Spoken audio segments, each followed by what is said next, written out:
ദൈവനാമം മഹത്വപ്പെടുമാറാകട്ടെ. ലോകമെങ്ങുമുള്ള അഡ്വൻറ്റിസ്റ്റ് സഹോദരങ്ങളെ, വീണ്ടും നമുക്കൊരു അനുഗ്രഹിക്കപ്പെട്ട പരിശുദ്ധ ദിവസം ലഭിച്ചിരിക്കുന്നു.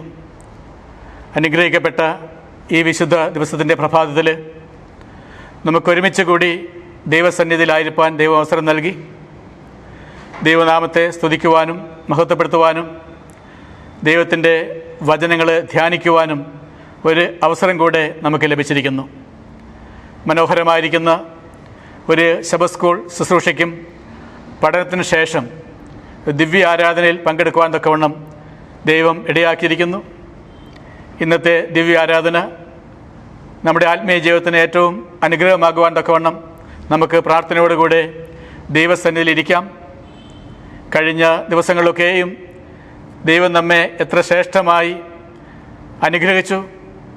നമുക്ക് ഈ ഭൂമുഖത്ത് ആവശ്യമായിരിക്കുന്ന എല്ലാ നന്മകളും ലഭിച്ചു. ആഹാരവും വസ്ത്രവും പാർപ്പിടവും ജീവിത സൗകര്യങ്ങളൊക്കെയും ലഭിച്ചു. COVID-19 എന്ന മഹാമാരിയിൽ പെട്ടുപോകാതെ നമ്മെയും നമ്മുടെ പ്രിയപ്പെട്ടവരൊക്കെയും കാത്തു സൂക്ഷിച്ചു. വീണ്ടും നമുക്ക് ദൈവത്തെ മഹത്വപ്പെടുത്തുകയും സ്തുതിക്കുകയും ചെയ്യാം. ഇന്നത്തെ വിശുദ്ധ ശബത്ത് നമുക്ക് അനുഗ്രഹമാകുവാൻ തക്കവണ്ണം നമുക്ക് ഏവർക്കും പ്രാർത്ഥനയോടുകൂടി ഇരിക്കാം. നിങ്ങളേവരെയും ഇന്ന് കർത്താവായിരിക്കുന്ന യേശു ക്രിസ്തുവിൻ്റെ നിസ്തുല്യ നാമത്തിൽ ഈ ശുശ്രൂഷകളിലേക്ക് സ്വാഗതം ചെയ്ത് ഉൾക്കൊള്ളുന്നു. പ്രത്യേകിച്ച് ഇന്ന് ദൈവത്തിൻ്റെ വചനത്തിൽ നിന്നും നമുക്ക് ദൂത് നൽകുന്ന പാസ്റ്റർ ജോസ് പ്രകാശ് അവരുകളെയും ഇന്നത്തെ ഈ ശുശ്രൂഷയിലേക്ക് കർത്താവായിരിക്കുന്ന യേശു ക്രിസ്തുവിൻ്റെ ധന്യമുള്ള നാമത്തിൽ ഞാൻ സ്വാഗതം ചെയ്തുകൊള്ളുന്നു. നമുക്ക് ദൈവനാമ മഹത്വത്തിനായിട്ട് ദൈവത്തിൽ ആശ്രയിച്ചുകൊണ്ട് ദൈവകൃപകൾ ലഭിക്കാൻ തക്കവണ്ണം ദൈവസന്നിധിയിൽ പ്രാർത്ഥനയോടുകൂടി ഇരിക്കാം. ഒരിക്കൽ കൂടി നിങ്ങളേവരെയും സ്വാഗതം ചെയ്യുന്നു. ഇന്നത്തെ നമ്മുടെ ശുശ്രൂഷയുടെ തുടർച്ചയായിട്ട് സത്യപ്രദീപ ഗാനങ്ങളിൽ നിന്നും 64-ാമത്തെ ഗാനം, അതിൻ്റെ 1, 2, 3 അവസാനത്തെയും ചരണങ്ങൾ നമുക്ക് പാടാം. സർവ്വ സൃഷ്ടികളും ഒന്നായി സ്തുതിച്ചിരുന്ന എന്ന ഗാനം നമുക്ക് ഏവർക്കും ചേർന്ന് പാടാം.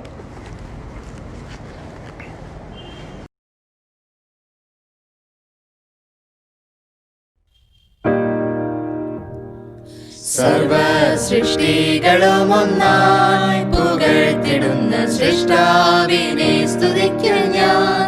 ഈശോണികാലത്തിൽ ജീവിക്കുന്ന നാളെല്ലാം ഘോഷിച്ചിടും പൊന്നുനാഥനെ. ഈശോണികാലത്തിൽ ജീവിക്കുന്ന നാളെല്ലാം ഘോഷിച്ചിടും പൊന്നുനാഥനെ. യേശു മാറാത്തവൻ, യേശു മാറാത്തവൻ, യേശു മാറാത്തവൻ, ഹായ് എത്ര നല്ലവൻ, ഇന്നുമെന്നും കൂടെയുള്ളവൻ. തന്റെ കരുണ എത്രയോ അതിവിശിഷ്ടം, തൻ സ്നേഹമാശ്ചര്യമേ. എൻ ലംഘനങ്ങളും എന്നാകൃത്യങ്ങളുമെല്ലാം അകറ്റിയ തന്റെ സ്നേഹത്താൽ. എൻ ലംഘനങ്ങളും എന്നാകൃത്യങ്ങളുമെല്ലാം അകറ്റിയ തന്റെ സ്നേഹത്താൽ. യേശു മാറാത്തവൻ, യേശു മാറാത്തവൻ, യേശു മാറാത്തവൻ, ഹായ് എത്ര നല്ലവൻ, ഇന്നുമെന്നും കൂടെയുള്ളവൻ. രോഗശയ്യയിലെനിക്കു സഹായകനും രാക്കാലഗീതവും അവൻ. നല്ല വൈദ്യനും ദിവ്യ ഔഷധവുമൻ ആത്മസഖിയും അവൻ തന്നെ. നല്ല വൈദ്യനും ദിവ്യ ഔഷധവുമൻ ആത്മസഖിയും അവൻ തന്നെ. യേശു മാറാത്തവൻ, യേശു മാറാത്തവൻ, യേശു മാറാത്തവൻ, ഹായ് എത്ര നല്ലവൻ, ഇന്നുമെന്നും കൂടെയുള്ളവൻ. സിയോനിൽ വാണിടുവാനായി വിളിച്ചു തന്റെ ശ്രേഷ്ഠോപദേശവും തന്നു. ഹായ് എന്തൊരത്ഭുതം, ഇവൻ കൃപയെ ഓർക്കുമ്പോൾ നന്ദി കൊണ്ടെന്നുള്ളം തിങ്ങുന്നേ. ഹായ് എന്തൊരത്ഭുതം, ഇവൻ കൃപയെ ഓർക്കുമ്പോൾ നന്ദി കൊണ്ടെന്നുള്ളം തിങ്ങുന്നേ. യേശു മാറാത്തവൻ, യേശു മാറാത്തവൻ, യേശു മാറാത്തവൻ, ഹായ് എത്ര നല്ലവൻ, ഇന്നുമെന്നും കൂടെയുള്ളവൻ.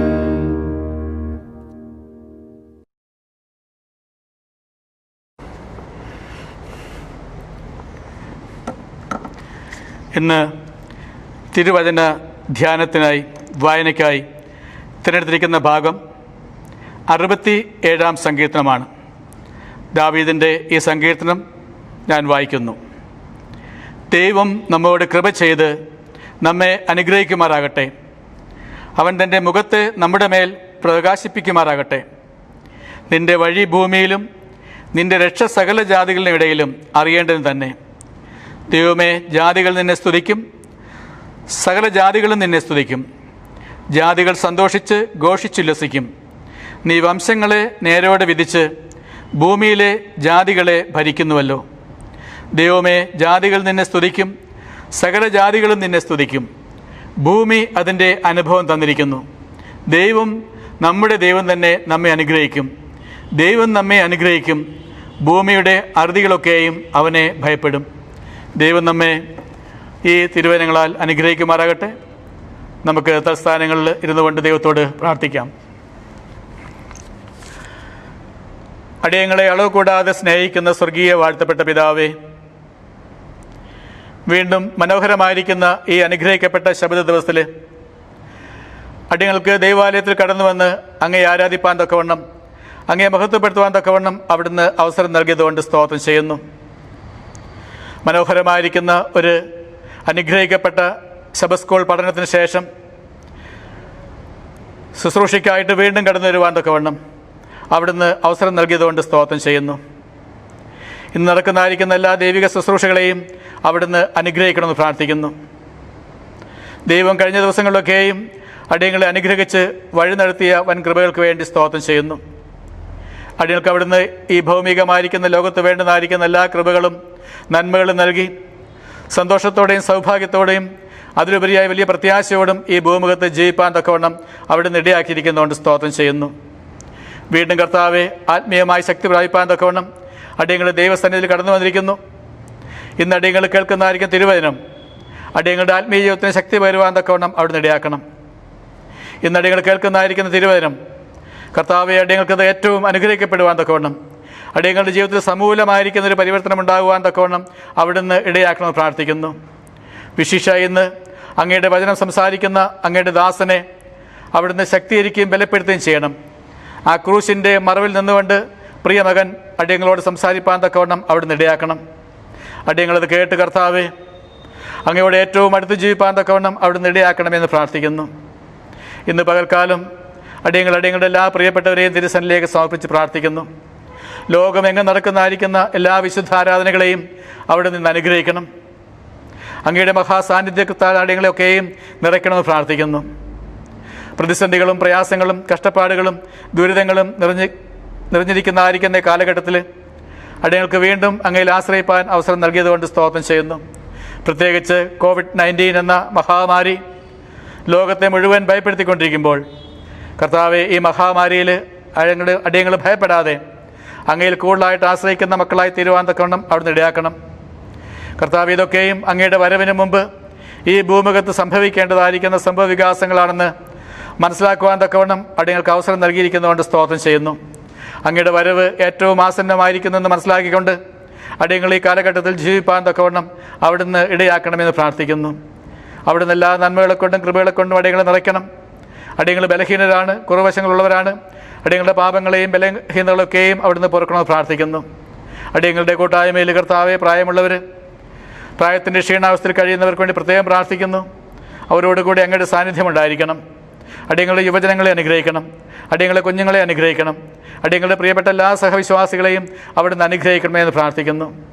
അടിയങ്ങൾ അന്ത്യത്തോളം കർത്താവെ, അങ്ങയിൽ മാത്രം ആശ്രയിക്കുന്ന മക്കളായിട്ട് ജീവിപ്പാൻ തക്കവണ്ണം അവിടുന്ന് ഇടയാക്കണമെന്ന് പ്രാർത്ഥിക്കുന്നു. ഇന്ന് വചനം കേട്ടടിയങ്ങൾ ധന്യമുള്ളവരായിട്ട് തിരിഞ്ഞു പോകാൻ തക്ക ഇടയാക്കണം. അവിടുന്ന് ഒരുക്കുന്ന നിത്യരായതിൻ്റെ ഓഹരിക്കാരായി തീരുവാൻ തക്കവണ്ണം അടിയങ്ങളെ ഇടയാക്കണമെന്ന് അടിയൾക്ക് വേണ്ടി ജീവൻ വെച്ച യേശുവിൻ്റെ ധന്യമുള്ള നാമത്തിൽ താഴ്മയോടെ യാചിക്കുന്നു. ആമേൻ.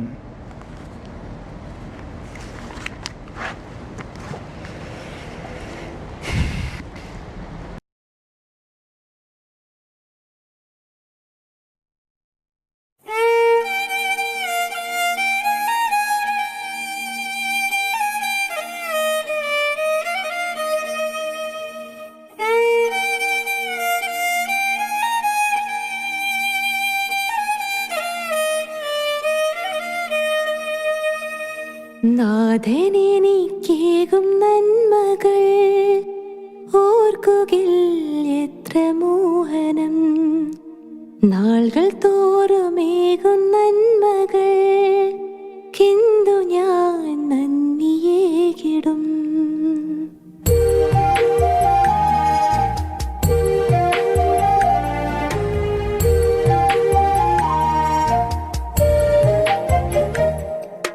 നാഥനെനിക്കേകും നന്മകൾ ഓർക്കുകിൽ എത്ര മോഹനം.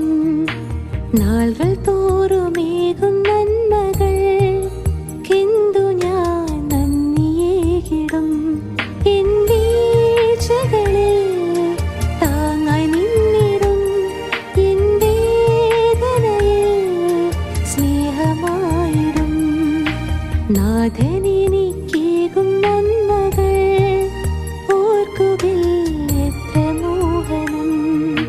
നാളുകൾ തോറുമേകും നന്മകൾ കിന്തു ഞാൻ നന്ദിയേകിടും.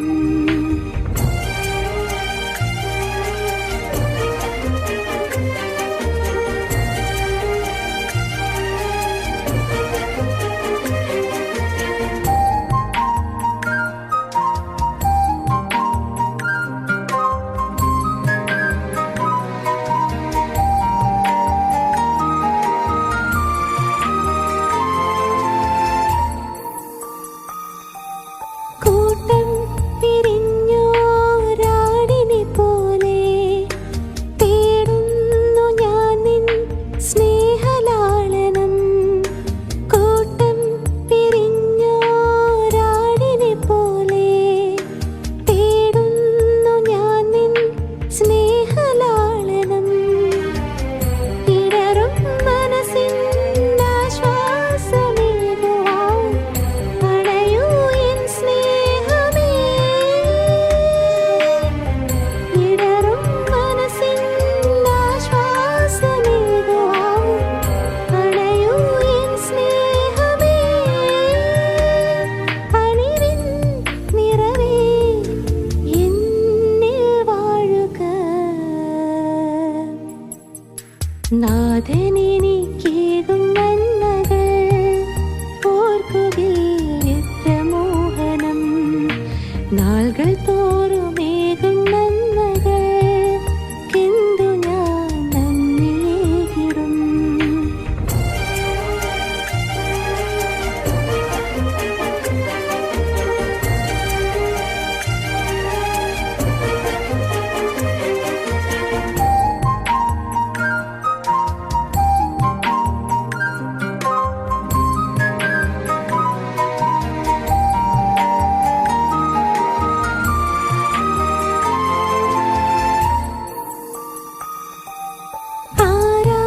ആരാരുമേകാത്ത സ്നേഹസാന്ത്വനം പാരിൽ എനിക്കേകും എൻ യേശുവേ. ആരാരുമേകാത്ത സ്നേഹസാന്ത്വനം പാരിൽ എനിക്കേകും എൻ യേശുവേ. അറിയാതെ മനം ചെയ്യുന്ന തിന്മകൾ കനിവായി നീ മായ്ക്കണേ. അറിയാതെ മനം ചെയ്യുന്ന തിന്മകൾ കനിവായി നീ മായ്ക്കണേ. ഹൃദയം നിറയെ സ്തുതിയേകിടുന്നിതാ. നാഥനെനിക്കേകും നന്മകൾ ഓർക്കുകിൽ എത്ര മോഹനം. നാളുകൾ തോറുമേകും നന്മകൾ കിന്തു ഞാൻ നന്ദിയേകിടും. എൻ വീഴ്ചകളിൽ താങ്ങായി നിന്നിടും. എൻ വേദനയിൽ സ്നേഹമായിടും. നാഥനെനിക്കേകും നന്മകൾ ഓർക്കുകിൽ എത്ര മോഹനം. നാളുകൾ തോറുമേകും നന്മകൾ കിന്തു ഞാൻ നന്ദിയേകിടും.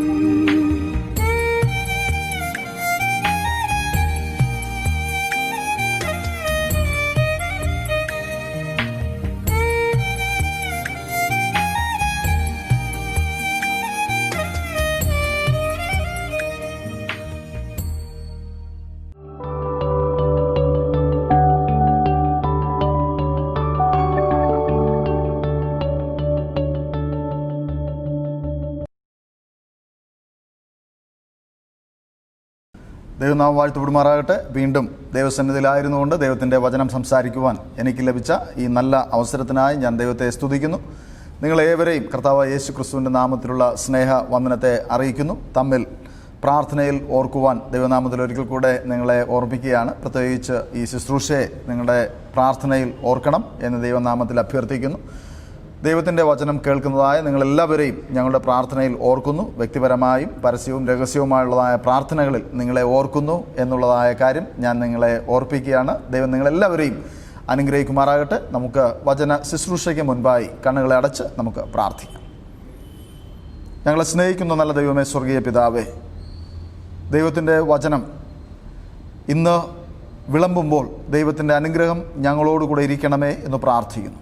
പ്രത്യേകിച്ച് ദൈവത്തിൻ്റെ വചനത്തിൽ നിന്നുകൊണ്ട് ദൈവത്തോട് എപ്രകാരം നാം അടുത്തു വരണം, ദൈവത്തിൻ്റെ സന്നിധിയിൽ എപ്രകാരം ആരാധിക്കണം, ദൈവത്തിൻ്റെ സഭ ഏത് എന്ന് ഇന്ന് ചിന്തിക്കുമ്പോൾ ദൈവത്തിൻ്റെ കൃപ ഞങ്ങളോടുകൂടെ ഇരിക്കണമേ എന്ന് പ്രാർത്ഥിക്കുന്നു. വചനത്തിൽ നിന്ന് മാറ്റമില്ലാത്തതായ മർമ്മങ്ങളെ മനസ്സിലാക്കി ദൈവരാജ്യത്തിൻ്റെ അവകാശികളായി തീരുവാൻ എല്ലാവരെയും അങ്ങ് സഹായിക്കണമേ എന്ന് പ്രാർത്ഥിക്കുന്നു. വിശേഷാൽ വചനം കേൾക്കുന്നതായ എല്ലാ പ്രിയമക്കളെയും ദൈവത്തിൻ്റെ ആത്മാവിൻ്റെ വലയത്തിൽ ആക്കുവാൻ ഞങ്ങൾ അങ്ങയോട് അപേക്ഷിക്കുന്നു. അങ്ങയുടെ അനുഗ്രഹം ഞങ്ങളോടുകൂടെ പോരുമാറാകണമേ എന്ന് പ്രാർത്ഥിക്കുന്നു. വചനം പറയുന്നതനുസരിച്ച് ജീവിച്ച് അങ്ങയുടെ നിത്യരാജ്യത്തിൻ്റെ അവകാശികളായി തീരുവാൻ ഞങ്ങളെ ഓരോരുത്തരെയും സഹായിക്കണം. വചനം സംസാരിക്കുന്നതായ അടിയനെ പൊടിയോളം താഴ്ത്തി തിരുകരങ്ങളിലേക്ക് സമർപ്പിക്കുന്നു. അങ്ങയുടെ ആത്മാവിനാൽ നയിക്കണമേ. വചനം എഴുതിയതായ അതേ ആത്മാവിനാൽ അടിയനെ ഇന്ന് പകൽക്കാലം അങ്ങയുടെ ഉള്ളം കയ്യിൽ വഹിച്ച് വഴി നടത്തണമെന്ന് യേശുവിൻ്റെ ധന്യമുള്ള നാമത്തിൽ അപേക്ഷിക്കുന്നു. കൃപയോടെ കേൾക്കുമാറാകണമേ. ആമേൻ. കർത്താവിൽ പ്രിയ ദൈവമക്കളെ, ഇന്ന് ദൈവത്തിൻ്റെ വചനത്തിൽ നിന്ന് സംസാരിക്കുവാൻ തക്കവണ്ണം ഞാൻ ആഗ്രഹിക്കുന്നതായ വിഷയം ദൈവത്തിൻ്റെ സഭയെക്കുറിച്ചാണ്. അനേകർ രക്ഷ നേടണം എന്ന ആഗ്രഹം കൊണ്ട് വിവിധ ഇടങ്ങളിൽ പോകുന്നതായിട്ട് കാണുവാൻ തക്കവണ്ണം സാധിക്കും. വിവിധ മതങ്ങളിൽപ്പെട്ടതായ ദൈവമക്കൾ അവർ അവിടെ ആശ്വാസം ലഭിക്കും എന്ന് വെച്ച് വിവിധ ഇടങ്ങളിൽ പോകുന്നതായിട്ട് കാണുവാൻ തക്കവണ്ണം സാധിക്കും. ക്രിസ്ത്യാനികൾ പള്ളിയിൽ പോവുക വളരെ സർവ്വസാധാരണമായ ഒരു പ്രക്രിയയാണ്. ചിലർ പള്ളിയിൽ പോകുന്നത് കുർബാന കാണാനാണ്, ചിലർ അതിൽ പങ്കെടുക്കുന്നതിന് വേണ്ടിയാണ്, ചിലർ പള്ളിയിലുള്ളതായ പ്രസംഗം കേൾക്കുന്നതിന് വേണ്ടി പള്ളിയിൽ പോകാറുണ്ട്. എന്നാൽ ചിലർ മറ്റുള്ള ആൾക്കാരെ കാണുന്നതിന് വേണ്ടി പള്ളിയിൽ പോകുന്നതായിട്ട് കാണുവാൻ തക്കവണ്ണം സാധിക്കും. പള്ളിയിൽ ധരിക്കുന്നതായ വസ്ത്രം നാം എന്തിനു വേണ്ടി പോകുന്നു എന്നുള്ളതിന് പ്രതീകമായി കാണുവാൻ തക്കവണ്ണം സാധിക്കുകയും ചെയ്യും. ദൈവത്തെ ആരാധിക്കുന്നതിന് വേണ്ടിയാണ് സർവ്വസാധാരണമായി ഭൂരിപക്ഷം പേരും ദൈവത്തിൻ്റെ ആലയത്തിലേക്ക് കടന്നു പോകുന്നത്. ദൈവത്തിൻ്റെ ആലയത്തിൻ്റെ ഒരംഗമായി തീരുക, ദൈവസഭയുടെ അംഗമായി തീരുക എന്ന് പറയുന്നത് ഇന്ന് സർവ്വസാധാരണമായി എല്ലാ ക്രിസ്ത്യാനികളുടെയും ഒരാഗ്രഹമാണ്. ഈ ആഗ്രഹത്തിന് പിന്നിൽ പല തീരുമാനങ്ങൾ, പല ആഗ്രഹങ്ങൾ ഉണ്ടായേക്കും. അത് മനുഷ്യ സഹജമാണ്. എന്നാൽ ദൈവത്തെ ആരാധിക്കുക, ദൈവത്തെ സത്യത്തിലും ആത്മാവിലും ആരാധിക്കുക എന്നുള്ളതാണ് പരമപ്രധാനമായ ലക്ഷ്യം. ഇന്ന് ലോകത്തിൽ ആയിരക്കണക്കിന് സഭാ വിഭാഗങ്ങളുണ്ട്. ഇത് ഏത് സഭയാണ് ശരിയായ സഭ, ഏത് സഭയാണ് ദൈവത്തിൻ്റെ സഭ എന്ന് തിരിച്ചറിയാൻ പ്രയാസമേറിയതായ ഒരു കാലഘട്ടത്തിലാണ് നാം ആയിരിക്കുന്നത്. കാരണം ഇന്ന് ലോകത്തിൽ അത്ഭുതങ്ങളും അടയാളങ്ങളും വിടുതലും രോഗശാന്തിയും സൗജന്യമായി ലഭിക്കുന്നതായ ആനുകൂല്യങ്ങളുമൊക്കെ വാരി വിതറി നൽകിക്കൊണ്ടിരിക്കുന്നതായ ഒരു കാലഘട്ടത്തിലാണ് ഞാനും നിങ്ങളുമായിരിക്കുന്നത്. ഈ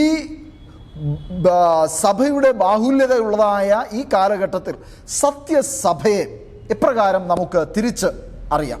നമുക്ക് വേദപുസ്തകത്തിൽ നിന്ന് അത് എപ്രകാരം നമുക്ക് തിരിച്ചറിയാൻ കഴിയും എന്ന് പരിശോധിക്കാം. എഫേസ്യർക്ക് എഴുതിയ ലേഖനം 4-ാം അധ്യായം അതിൻ്റെ 5-ാം വാക്യത്തിൽ ഇങ്ങനെ പറയുന്നു: കർത്താവ് ഒരുവൻ, വിശ്വാസം ഒന്ന്, സ്നാനം ഒന്ന്, എല്ലാവർക്കും മീതെയുള്ളവനും എല്ലാവരിലും കൂടി വ്യാപരിക്കുന്നവനും എല്ലാവരിലും ഇരിക്കുന്നവനുമായി എല്ലാവർക്കും ദൈവവും പിതാവുമായവൻ ഒരുവൻ അത്രേ. അനേക സഭാവിഭാഗങ്ങളുണ്ട്, അനേക തരത്തിലുള്ളതായ ആരാധനകളുണ്ട്, അനേക നാമധേയങ്ങളിലുള്ളതായ പള്ളികളും പള്ളി ആരാധനകളും കെട്ടിടങ്ങളുമുണ്ട്. എന്നാൽ ദൈവത്തിൻ്റെ വചനം പറയുന്നത് കർത്താവ് ഒരുവൻ, സ്നാനം ഒന്ന്, വിശ്വാസം ഒന്ന്. എല്ലാ മനുഷ്യരിലും വ്യാപരിക്കുന്നതായ ദൈവത്തിൻ്റെ ആത്മാവും ഒരുവൻ അത്രേ. അങ്ങനെയാണ് എങ്കിൽ ദൈവത്തിന് വാസ്തവമായി ഒരു സഭയുണ്ടാകും, സത്യസഭയുണ്ടാകും. ദൈവത്തിൻ്റെ മണവാട്ടി സഭ എന്ന് പറയുന്നതായ ഒരു കൂട്ടം ആൾക്കാരുണ്ടാകും ആ സഭയിൽ എന്ന് വളരെ വ്യക്തമായിട്ട് നമുക്ക് മനസ്സിലാക്കുവാൻ തക്കവണ്ണം സാധിക്കും. വേദപുസ്തകത്തിലെ ഏറ്റവും ഒടുവിലത്തെ പുസ്തകമായ വെളിപ്പാട് പുസ്തകത്തിൽ 2 സഭകളെക്കുറിച്ച് പറയുന്നതായിട്ട് കാണുവാൻ തക്കവണ്ണം സാധിക്കും. വെളിപ്പാട് പുസ്തകം 12-ാം അധ്യായം നാം പരിശോധിക്കുമ്പോൾ അത് വ്യക്തമായി 2 സഭകളെക്കുറിച്ച് പറയുന്നു. എന്നാൽ ഇന്ന് നാം ചിന്തിക്കുന്നത് ദൈവത്തിൻ്റെ സഭയെക്കുറിച്ച് മാത്രമാണ്. ദൈവത്തിൻ്റെ സഭയല്ലാത്തതായ അനേക സഭകൾ ഈ തെറ്റായ സഭയുടെ ബാനറിൽ ഇന്ന് ലോകത്തിൽ അണിനിരന്നിട്ടുണ്ട്. എന്നാൽ ദൈവത്തിൻ്റെ സഭ എന്താണ്, എങ്ങനെയാണ് നമുക്ക് തിരിച്ചറിയുവാൻ തക്കവണ്ണം സാധിക്കുന്നത്? നമുക്ക് വെളിപ്പാട് പുസ്തകം 12-ാം അധ്യായം അതിൻ്റെ 1-ാമത്തെ വാക്യം വായിക്കാം. അത് ഇങ്ങനെ പറയുന്നു: സ്വർഗത്തിൽ വലിയൊരു അടയാളം കാണായി, സൂര്യനെ അണിഞ്ഞൊരു സ്ത്രീ, അവളുടെ കാൽ കീഴ് ചന്ദ്രനും അവളുടെ തലയിൽ 12 നക്ഷത്രം കൊണ്ടുള്ള കിരീടവും ഉണ്ടായിരുന്നു. വെളിപ്പാട് പുസ്തകം 12-ാം അധ്യായം ധാരാളം കാര്യങ്ങൾ പറയുന്നതായ ഒരു അധ്യായമാണ്.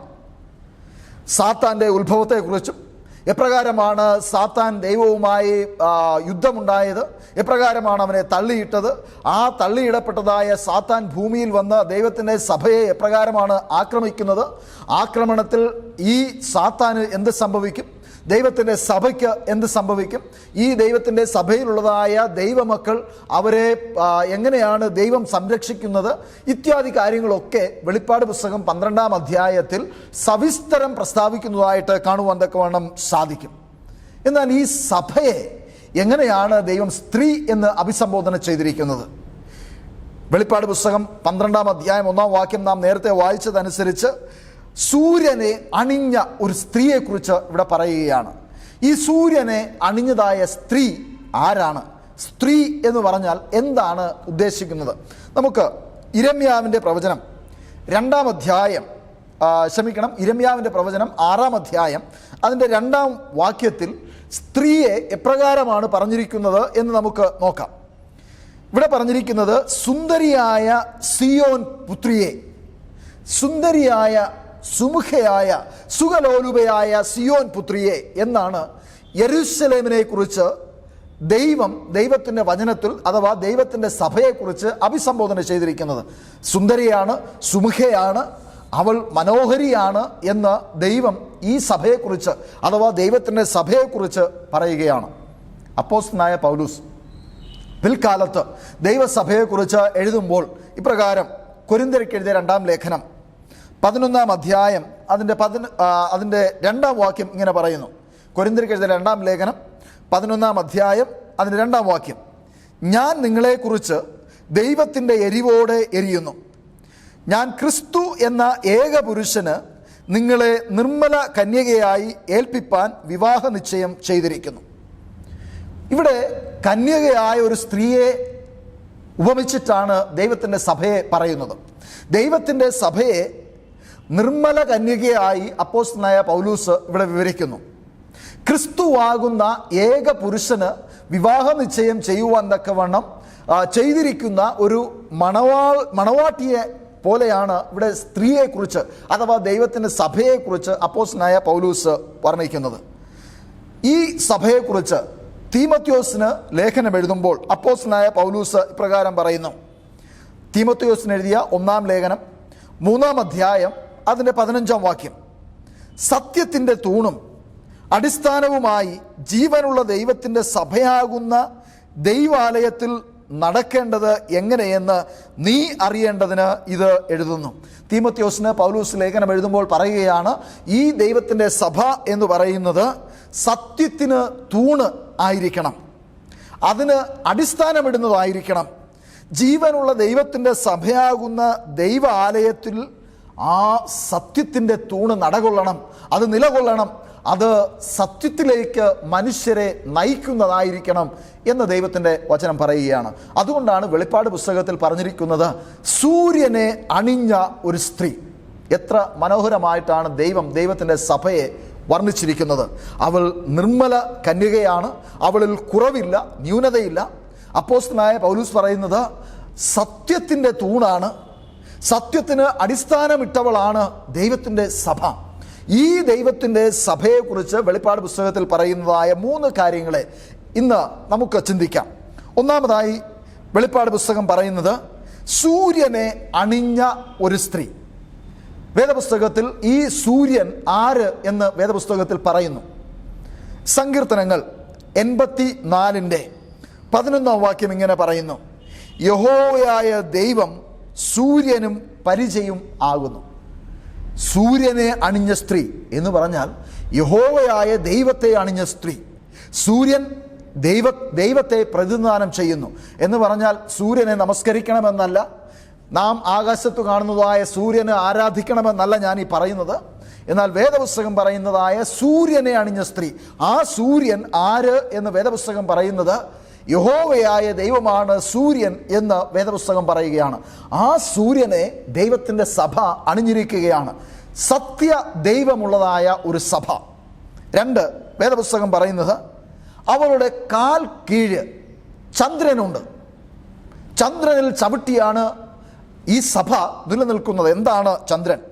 സങ്കീർത്തനങ്ങൾ 119:105 ഇപ്രകാരം പറയുന്നു: നിന്റെ വചനം എൻ്റെ കാലിന് ദീപവും എൻ്റെ പാതയ്ക്ക് പ്രകാശവും ആകുന്നു. ദൈവത്തിൻ്റെ വചനത്തിൽ അധിഷ്ഠിതമായ ഒരു സഭയെക്കുറിച്ചാണ് ഇവിടെ പറയുന്നത്. യഹോവയായ ദൈവം ഉള്ളതായ സഭ, അഥവാ സത്യദൈവ ആരാധനയുള്ളതായ സഭ. ആ സഭയിൽ സത്യത്തിന് അടിസ്ഥാനമായിരിക്കേണ്ടത് ദൈവത്തിൻ്റെ വചനമാണ്. ആ വചനത്തിൽ അധിഷ്ഠിതമായ ഒരു സഭ. ദൈവത്തിൻ്റെ വചനം എന്തു പറയുന്നുവോ അതിൽ വിശ്വസിക്കുന്നു. ദൈവത്തിൻ്റെ വചനം പറയാത്തതിൽ വിശ്വസിക്കാതെയും മനുഷ്യ കൽപ്പനകളിൽ ആശ്രയിക്കാതിരിക്കുകയും ചെയ്യുന്നതായ ഒരു ദൈവത്തിൻ്റെ സഭ. സൂര്യനെ അണിഞ്ഞതായ സ്ത്രീ, കാൽ കീഴ് ചന്ദ്രൻ ഉണ്ട്. അഥവാ ദൈവത്തിൻ്റെ വചനമാണ് ഈ സഭയുടെ വഴികാട്ടി. അവൾ നിർമ്മല കന്യകയാണ്, അവൾ സത്യത്തിന് അടിസ്ഥാനമിട്ടവളാണ്. സത്യത്തിൽ നിലകൊള്ളുന്നതായ നിർമ്മല കന്യകയായ ദൈവത്തിൻ്റെ സഭ അവൾ ഒരുവളാണ്. ഒരു ബഹുത്വത്തെക്കുറിച്ച് പറയുന്നില്ല. അനേക സഭകളില്ല, ഏക സഭ, ദൈവത്തിൻ്റെ സത്യസഭ. 3 ആ വാക്യത്തിൽ പറയുന്നത് അവളുടെ തലയിൽ 12 നക്ഷത്രം കൊണ്ടുള്ള കിരീടവും ഉണ്ടായിരുന്നു. അവളുടെ തലയിൽ 12 നക്ഷത്രങ്ങൾ കൊണ്ടുള്ള ഒരു കിരീടമുണ്ടായിരുന്നു. കിരീടം ഒന്നാണ്, അതിൽ 12 നക്ഷത്രങ്ങൾ ഉണ്ടായിരുന്നു. എഫേസ്യർക്ക് എഴുതിയ ലേഖനം 2-ാം അധ്യായം അതിൻ്റെ 20-ാം വാക്യം ഇങ്ങനെ പറയുന്നു: ക്രിസ്തേശു തന്നെ മൂലക്കല്ലായിരിക്കെ നിങ്ങളെ അപ്പോസ്തലന്മാരും പ്രവാചകന്മാരും എന്ന അടിസ്ഥാനത്തിന്മേൽ പണിതിരിക്കുന്നു. 12 നക്ഷത്രങ്ങൾ 12 ഗോത്രങ്ങളെ പ്രതിദാനം ചെയ്യുന്നു. വേദപുസ്തകം ഇവിടെ പറയുന്നത് 12 അപ്പോസ്തലന്മാർ എന്ന ആ അടിസ്ഥാനത്തിന്മേൽ, യഹോവയായ ദൈവം ഇട്ടിരിക്കുന്നതായ മൂലക്കല്ലാകുന്നതായ അടിസ്ഥാനത്തിന്മേൽ 12 അപ്പോസ്തലന്മാരെ പ്രവാചകന്മാരും എന്ന അടിസ്ഥാനത്തിന്മേൽ പണിതിരിക്കുന്നതായ ഒരു ദൈവത്തിൻ്റെ സഭ. ഇവിടെ 3 പ്രത്യേകതകൾ കാണുവാൻ തക്കവണ്ണം സാധിക്കും ഈ ദൈവത്തിൻ്റെ സഭയ്ക്ക്. സൂര്യനെ അണിഞ്ഞ സഭ, അഥവാ ദൈവമുള്ളതായ സഭ, സത്യദൈവത്തിൽ വിശ്വസിക്കുന്നതായ സഭ, സത്യദൈവ നമസ്കാരമുള്ളതായ സഭ. 2, ഈ സഭ ചന്ദ്രൻ്റെ പുറത്താണ് നിൽക്കുന്നത്. അവളുടെ കാൽ കീഴിൽ ചന്ദ്രനാണ്. അഥവാ ദൈവത്തിൻ്റെ വചനമാകുന്നതായ സത്യത്തിൽ ഉറച്ചു നിൽക്കുന്നതായ ഒരു സഭ. 3, 12 നക്ഷത്രങ്ങളുള്ളതായ ഒരു കിരീടം അവൾക്കുണ്ടായിരുന്നു. അവൾ ജയിക്കുന്നവളാണ്. വിജയിച്ചു വരുമ്പോൾ ദൈവം അവൾക്ക് നൽകുന്നതായ കിരീടം അവളുടെ തലയിൽ കാണുവാൻ തക്കവണ്ണം സാധിച്ചു. 12 അപ്പോസ്തലന്മാരുടെ ഉപദേശങ്ങൾ എന്നുള്ളതായ അടിസ്ഥാനത്തിന്മേൽ കെട്ടിപ്പടുത്തതായ ഒരു സഭ. ഈ സഭയെക്കുറിച്ചാണ് വെളിപ്പാട് പുസ്തകം 12-ാം അധ്യായത്തിൽ പറയുന്നത്. ഈ സഭയുടെ ചില പ്രത്യേകതകൾ ഇന്ന് ദൈവനാമത്തിൽ നിങ്ങളുമായി പങ്കുവയ്ക്കുവാൻ തക്കവണ്ണം ആഗ്രഹിക്കുകയാണ്. ഈ സഭയ്ക്ക് ചില പ്രത്യേകതകളുണ്ട്. ദൈവസഭയുടെ പ്രത്യേകതകളെക്കുറിച്ച് വെളിപ്പാട് പുസ്തകം 12-ാം അധ്യായം അതിൻ്റെ 17-ാമത്തെ വാക്യം, ഏകദേശം അതിൻ്റെ അവസാന വാക്യമായിട്ട് വരുന്നതായ 17-ാമത്തെ വാക്യം ഇങ്ങനെ പറയുന്നു: മഹാസർപ്പം സ്ത്രീയോട് കോപിച്ചു, അഥവാ ദൈവത്തിൻ്റെ സഭയോട് കോപിച്ചു. ദൈവകൽപ്പന പ്രമാണിക്കുന്നവരും യേശുവിൻ്റെ സാക്ഷ്യം ഉള്ളവരുമായി അവളുടെ സന്തതിയിൽ ശേഷിപ്പുള്ളവരോട് യുദ്ധം ചെയ്യുവാൻ പുറപ്പെട്ടു. അവൻ കടൽപ്പുറത്തെ മണലിന്മേൽ നിന്നു.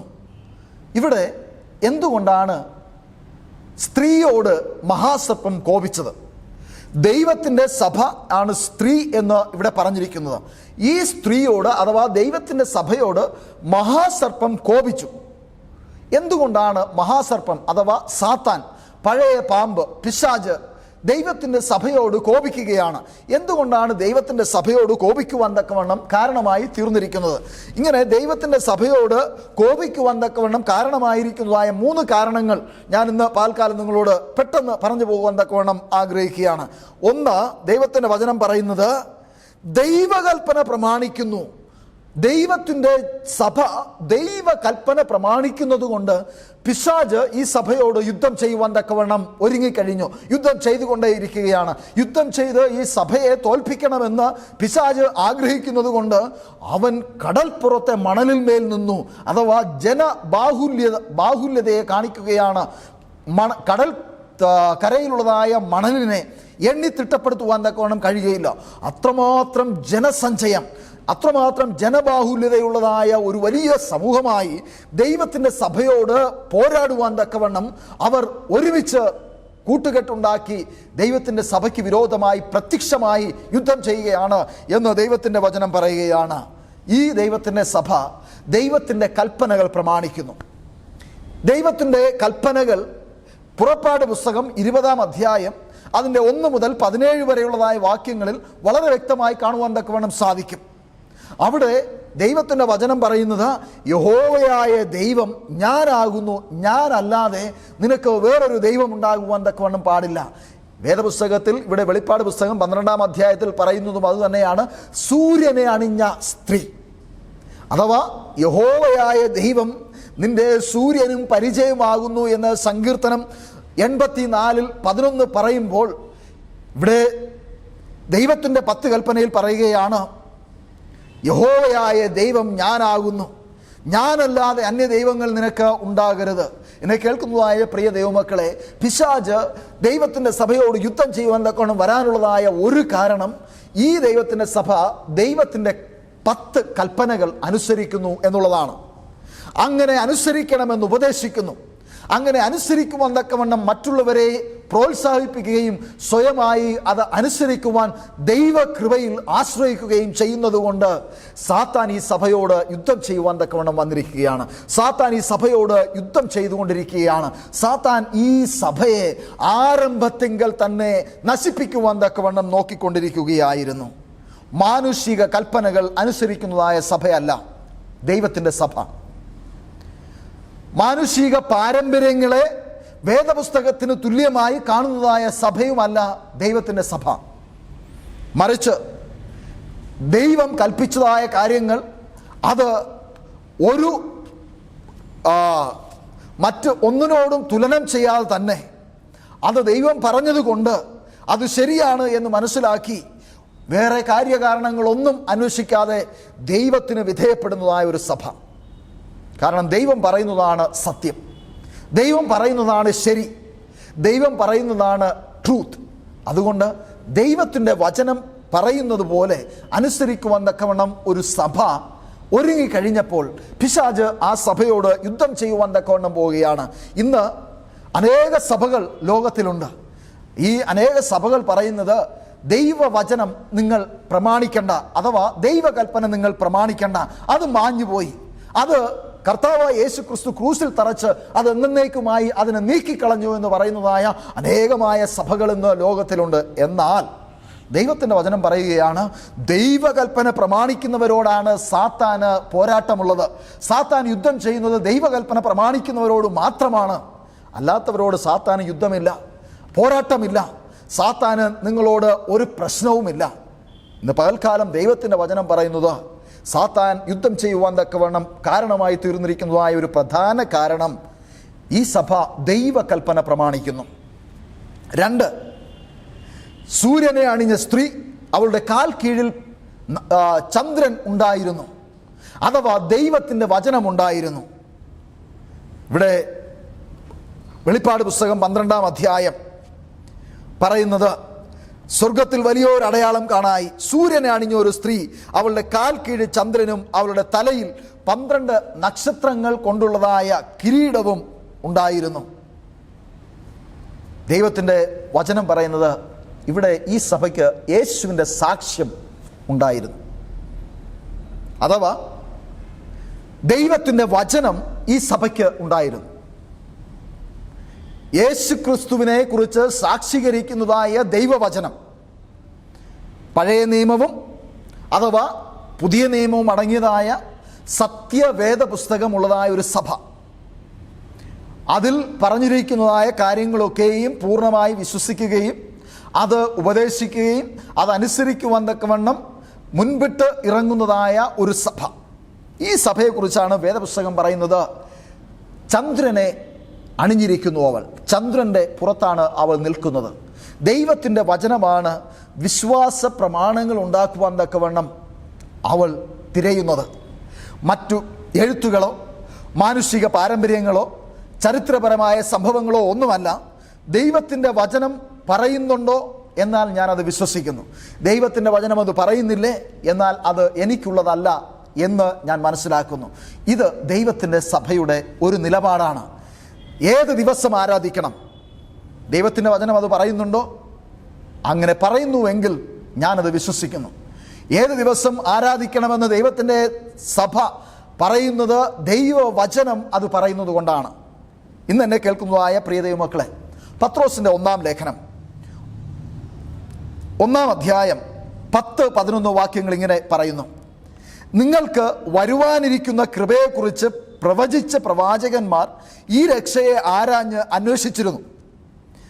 അവരിലുള്ള ക്രിസ്തുവിൻ ആത്മാവ് ക്രിസ്തുവിന് വരേണ്ടിയ കഷ്ടങ്ങളെയും പിൻവരുന്ന മഹിമയെയും മുൻകൂട്ടി സാക്ഷീകരിച്ചപ്പോൾ സൂചിപ്പിച്ച സമയം ഏതോ എങ്ങനെയുള്ളതോ എന്ന് പ്രവാചകന്മാർ ആരാഞ്ഞ് നോക്കി. അഥവാ വരാനിരുന്നതായ ക്രിസ്തുവിനെ കുറിച്ചുള്ളതായ സാക്ഷ്യത്തെ പ്രവാചകന്മാർ അംഗീകരിച്ചു.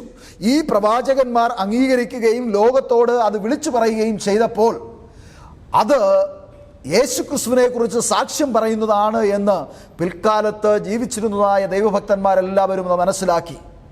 ദൈവത്തിൻ്റെ സഭ അത് അങ്ങനെ അനുസരിക്കുന്നു.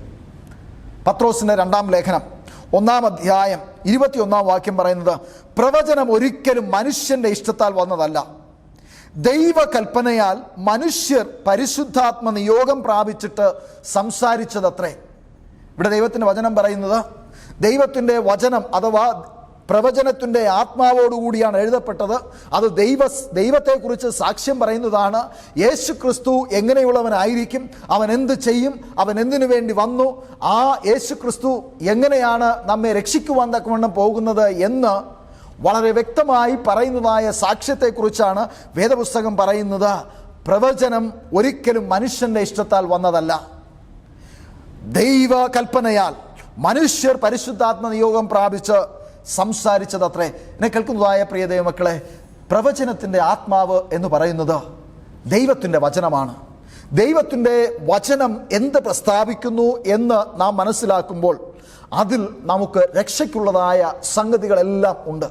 ഈ ദൈവത്തിൻ്റെ വചനം പറയുന്നത് അനുസരിച്ച് ജീവിക്കുവാൻ തക്കവണ്ണമാണ് ദൈവം എന്നെയും നിങ്ങളെയും വിളിച്ചിരിക്കുന്നത്. ഈ സത്യസഭയ്ക്ക് മൂന്നാമത് ഞാൻ പറയുവാൻ തക്കവണ്ണം ആഗ്രഹിക്കുന്നതായ കാര്യം, ഈ സത്യസഭയ്ക്ക് ഒരു പ്രത്യേക ദൂത് ദൈവം നൽകിയിട്ടുണ്ട്. കാരണം ഈ ദൂത് പ്രഘോഷിക്കുന്നത് കൊണ്ടാണ് സാത്താൻ ഇന്ന് ഈ സഭയോട് മല്ലിടുവാൻ തക്കവണ്ണം ഒരുങ്ങിയിരിക്കുന്നത്. സാത്താൻ ഈ സഭയോട് മല്ലിട്ടുകൊണ്ടിരിക്കുന്നത്. സാത്താൻ ഈ സഭയെ തകർക്കുവാൻ തക്കവണ്ണം നോക്കുന്നത്. എന്താണ് ആ ദൂത്? വെളിപ്പാട് പുസ്തകം 14-ാം അധ്യായം 6 മുതൽ 12 വരെയുള്ളതായ വാക്യങ്ങളാണ്. ഞാനത് വായിക്കുവാൻ തക്കവണ്ണം ആഗ്രഹിക്കുന്നു. വേറൊരു ദൂതൻ ആകാശമധ്യേ പറക്കുന്നത് ഞാൻ കണ്ടു. ഭൂവാസികളായ സകല ജാതിയും ഗോത്രവും ഭാഷയും വംശവും ആയവരോട് അറിയിപ്പാൻ അവൻ്റെ പക്കൽ ഒരു നിത്യ സുവിശേഷം ഉണ്ടായിരുന്നു. ദൈവത്തെ ഭയപ്പെട്ട് അവന് മഹത്വം കൊടുപ്പിൻ, അവൻ്റെ ന്യായവിധിയുടെ നാഴിക വന്നിരിക്കുന്നു. ആകാശവും ഭൂമിയും സമുദ്രവും നീരുറവുകളും ഉണ്ടാക്കിയവനെ നമസ്കരിപ്പിൻ എന്ന് അവൻ അത്യുച്ചത്തിൽ പറഞ്ഞുകൊണ്ടിരുന്നു. രണ്ടാമത് വേറൊരു ദൂതൻ പിൻചെന്നു വീണുപോയി തൻ്റെ ദുർനടപ്പിൻ്റെ ക്രോധമദ്യം സകല ജാതികളെയും കുടിപ്പിച്ച മഹതിയാം ബാബിലോൺ വീണുപോയി എന്ന് പറഞ്ഞു. മൂന്നാമത് വേറൊരു ദൂതൻ അവരുടെ പിന്നാലെ വന്ന് അത്യുച്ചത്തിൽ പറഞ്ഞത്, മൃഗത്തെയും അതിൻ്റെ പ്രതിമയെയും നമസ്കരിച്ച് നെറ്റിയിലോ കൈമേലോ മുദ്രയേൽക്കുന്നവൻ ദൈവകോപത്തിൻ്റെ പാത്രത്തിൽ കലർപ്പില്ലാതെ പകർന്നിരിക്കുന്ന ദൈവക്രോധമദ്യം കുടിക്കേണ്ടി വരും. വിശുദ്ധ ദൂതന്മാർക്കും കുഞ്ഞാടിന് മുൻപാകെ അഗ്നി ദണ്ഡനങ്ങളിൽ ദണ്ഡനം അനുഭവിക്കും. അവരുടെ ദണ്ഡനത്തിൻ്റെ പുക എന്നേക്കും പൊങ്ങും.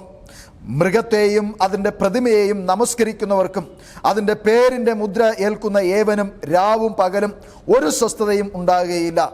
ദൈവകൽപ്പനയും യേശുവിങ്കലുള്ള വിശ്വാസവും കാത്തുകൊള്ളുന്ന വിശുദ്ധന്മാരുടെ സഹിഷ്ണുത കൊണ്ട് ഇവിടെ ആവശ്യം. എന്നെ കേൾക്കുന്നതായ പ്രിയ ദൈവമക്കളെ, ഈ വേദഭാഗത്തിൽ വെളിപ്പാട് പുസ്തകം 14 അധ്യായം 6 മുതൽ 12 വരെയുള്ളതായ വേദഭാഗത്തിൽ പറഞ്ഞിരിക്കുന്നതായ കാര്യങ്ങളിൽ 5 കാര്യങ്ങൾ നിങ്ങളുടെ ശ്രദ്ധയിൽപ്പെടുത്തുവാൻ തക്കവണ്ണം ഞാൻ ആഗ്രഹിക്കുന്നു. അതിൽ പ്രസക്തമായ 5 കാര്യങ്ങളുണ്ട്. ദൈവത്തിൻ്റെ സഭ ഈ 5 കാര്യങ്ങൾ വളരെ വ്യക്തമായി ലോകത്തോട് വിളിച്ചു പറയുന്നതായ സഭയാണ്.